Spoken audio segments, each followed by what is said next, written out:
Hey guys, this is going to be my review of the Moyu Aoshi 6x6. I was sent this puzzle from the Moyu factory. I got picked as a tester for this puzzle. So if you were to buy this cube, I suggest buying it from thecubicle.us, and the price there is $38. The price is about twice as much as a shengshou is, with the shengshou being about $24, so the price of this puzzle is definitely much higher compared to other 6x6s. The size of it, just comparing it to the shengshou, it's just a tiny bit larger, just a fraction. And comparing it to the mini shengshou 7x7, it's just a fraction smaller.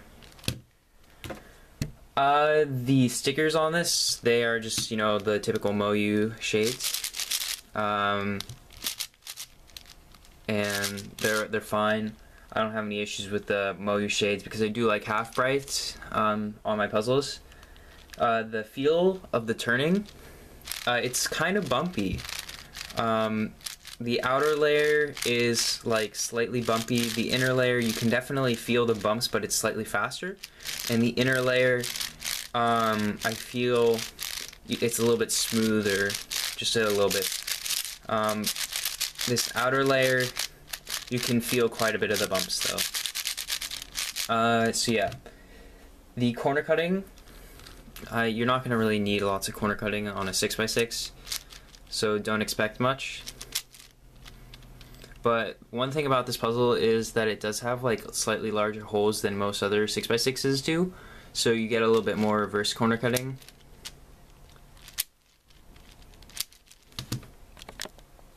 For pops on this puzzle, I have had one major explosion, but after that explosion I just tightened the screws down about a half a rotation, and that's pretty much fixed all the problems with popping. I do very once in a while just get like a misalignment where some pieces will try to get into each other's spots, and I may get like one of these pieces to pop out, but that's really rare. I feel like this puzzle pops much less compared to the shengshou. The shengshou, even though this shengshou really never pops, this one I think pops like less compared to the average person's shengshou. So yeah, the corner twist, this obviously doesn't really corner twist. The mechanism of this is just a modified X cube 4 mechanism with the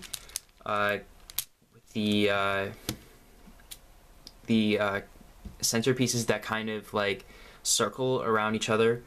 I do think this mechanism works really well, but one issue that I did have with it is if you don't actually lube the springs, you still will get spring noises, which is really strange because the center pieces don't actually turn. It's just the rings that turn. So if you want to get the best performance, I feel like you should lube it fully, but that's just a personal preference. As to, it just didn't really make that much of a difference, I guess, but for me personally, it makes a difference when I can hear the springy noise. So compared to the shengshou, the modified shengshou that is, I feel like this puzzle, the Moyu definitely wins. As far as like any shengshou that I've ever tried, the Moyu beats it. I do have two very well modified shengshou 6x6s that I really like, but I still feel like the Moyu wins. This puzzle just outperforms it. I feel like it can turn much faster and much quicker with it. I don't get as much lockups with it compared to the shengshou, which is a really nice thing. Although the shengshou, a modified shengshou, is very good, it just has some lackingness, I guess. It does lock up a little bit more on like these layers, like as you can see, but this is definitely much better than a normal shengshou. Now, I do know that Kevin Hayes has a unmodified shengshou that he uses as his main, which I think is pretty cool because like I don't use a modified shengshou, or I use a modified shengshou and he doesn't, and he thinks the unmodified is better, which is, it just depends on what you think is best, I guess. So, and I've heard that a lot of people don't really like the Aoshi, but personally I think it's the best 6x6 out in the market. So when it really comes down to it, if you have $38 and you actually care about 6x6, then get it. If you don't have $38 and you really don't care about 6x6, don't even bother. But I mean, if you have $38 and you really don't care about 6x6, don't buy this either. So I mean, if you're just into 6x6, really consider about getting this puzzle, because it's really good, I think. And thank you again for Moyu for letting me test this puzzle. It's definitely my favorite 6x6 right now, and it's my main, and I've set every PB on it. So yeah, thanks. Bye.